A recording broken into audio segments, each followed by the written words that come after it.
Gusto ko pang mag-expand pa yung career ko.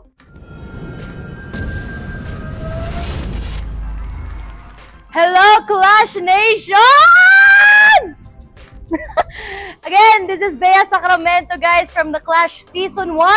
At muling nagbabalik sa Clash Arena. Let's go! Gusto kong malaman nyo, guys. Ito yung 7 reasons ko kung bakit deserving kong manalo sa The Clash. So, una, syempre, dahil breadwinner ako ng family. Pangalawa, very hardworking din ako, syempre. And pangatlo naman, I want to be more, you know. Gusto ko pang mag-expand pa yung career ko. Actually, yung pang-apat ko, mag-expand pa lalo talaga yung career ko, dahil, oo. And of course, to help my family and loved ones. Kasi, syempre, sila yung sumusuporta sa akin di ba?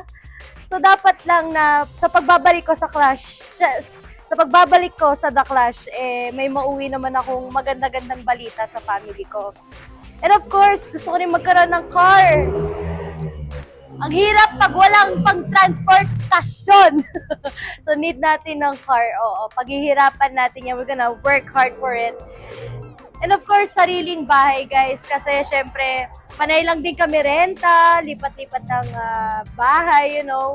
So, sana, soon, magkaroon na kami ng sarili namin bahay.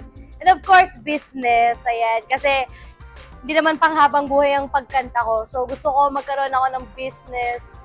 And, ayun, lumago na lumago, maalagaan para sa family ko, for my future na rin, of course. So, again, guys, this is Bea Sacramento, and see you sa Clash Arena.